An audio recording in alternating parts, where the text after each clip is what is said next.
जिना house या core commander house, कायद आजम ने जिना house कब और किससे कितने में खरीदा?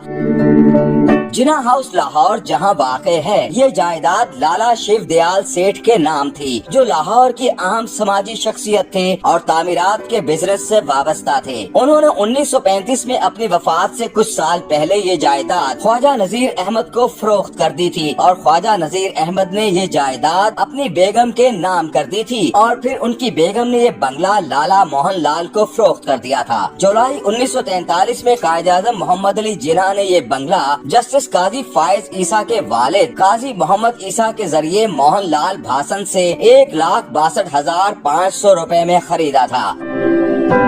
कायद आज़म ने जब ये मकान खरीदा तो उससे पहले ही ये बंगला बरतानवी फौज ने किराए पर हासिल कर रखा था, जिसका माहाना किराया अलामती तौर पर 5 रुपए था, क्योंकि डिफेंस ऑफ इंडिया रूल्स के तहत बरतानवी फौज कोई भी जायदाद हासिल कर सकती थी और ब्रिटिश आर्मी उस घर को आर्मी मेस के तौर पर इस्तेमाल करती थी। जब कायद आज़म ने ये बंगला खरीद लिया तो फौज की किरायादारी की मियाद खत्म होने वाली थी, ताहम फौज ने फिर इस रूल के तहत इस मियाद में तोसी कर दी। कायद आज़म और बरतानवी फौजी हुक्काम के दरमियान 1.5 साल खतो किताबत होती रही, क्योंकि कायद आज़म न सिर्फ अपने मकान का कब्जा वापस लेना चाहते थे, बल्कि उन्हें इस मकान में होने वाली तामीराती तब्दीलियों पर भी एतराज था। उस पर पंजाब के सेक्रेटरी दाखिला मिस्टर विलियम्स ने मुदाखलत की और यके बाद दीगरे 3 ICS अफसरान GD खोसला, SN हस्कर और शेख अब्दुल रहमान को सालिस मुकर्रर किया कि वो फौज और मिस्टर जिना के दरमियान मामला हल करवाएं।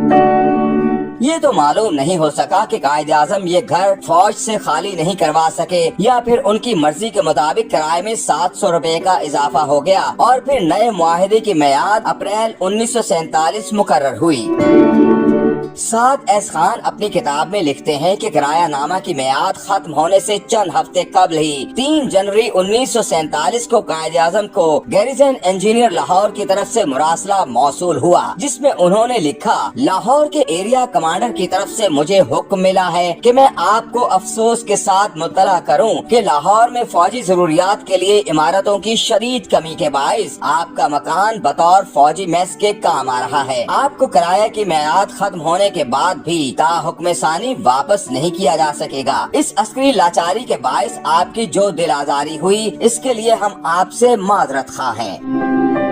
कायद आज़म बरतानवी फौज के इस जवाब से मुतमईन नहीं थे और अपने मकान को हर सूरत वागुजार कराना चाहते थे, लेकिन इसी दौरान लाहौर हिंदू मुस्लिम फसादात की लपेट में आ गया। फिर वायसराय हिंद लॉर्ड माउंटबेटन की जानिब से 3 जून का मंसूबा आ गया, जब बरतानवी फौजी हुक्काम को पता चला कि बंगले के मालिक पाकिस्तान के पहले गवर्नर जनरल नामजद हो चुके हैं। तो 1 अगस्त 1947 को कर्नल AR हॉर्स ने कायद आज़म को एक खत लिखकर 31 अगस्त तक बंगला खाली करके वापस करने के फैसले से आगाह कर दिया, लेकिन कायद आज़म अपनी जाती मसरूफियात के बायस बंगले का कब्जा वापस लेने नहीं आ सके, तो 31 जनवरी 1948 तक किराए नामे में तोसी कर दी गई।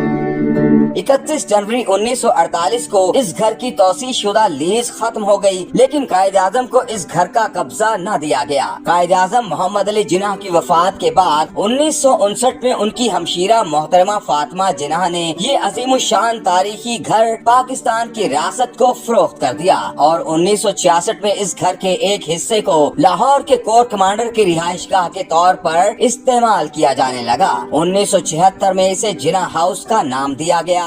मोहम्मद अली जिना की वफात के बाद 1959 में उनकी हमशीरा मोहतरमा फातिमा जिना ने ये अजीमुशान तारीखी घर पाकिस्तान की रियासत को फरोख्त कर दिया और 1966 में इस घर के एक हिस्से को लाहौर के कोर कमांडर की रिहाइशगाह के तौर पर इस्तेमाल किया जाने लगा। 1976 में इसे जिना हाउस का नाम दिया गया।